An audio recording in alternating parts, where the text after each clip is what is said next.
Hi guys, आज आपण या संस्कार प्री स्कूलमध्ये भेळ मेकिंग ही ॲक्टिव्हिटी करणार आहोत. तर त्या भेळमध्ये काय काय साहित्य लागतं ते आज आपण जाणून घेऊया. Okay, done. पहिले काय घ्यायचं? कुरमुरे.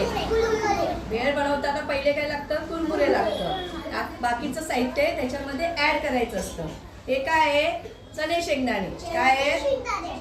हे काय आहे? तिखट शेंगदाणे.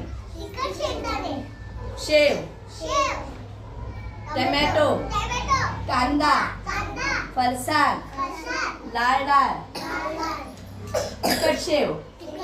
या सगळ्या सामग्री बरोबर टेस्ट यायला पाहिजे की नाही भेळला? मग त्यासाठी काय काय करायचं?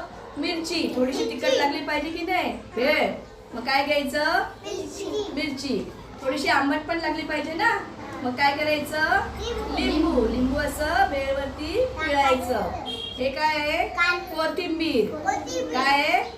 तिला सजवायला पाहिजे ना भेळला, छान छान दिसायला पाहिजे. हे काय आहे?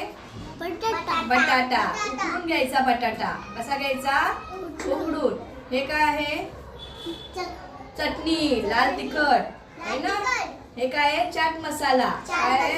चाट मसाला. आणि सगळं मिक्स केल्यावर त्याला एक छान पैकी टेस्ट यायला पाहिजे म्हणून आपण सर्वात शेवटी काय करणार आहे? मीठ. मिठाने काय होणार? त्याला मस्त पैकी टेस्ट येणार. मग खायला पण छान छान लागणार ना. मग बनवायची भेळ? यस.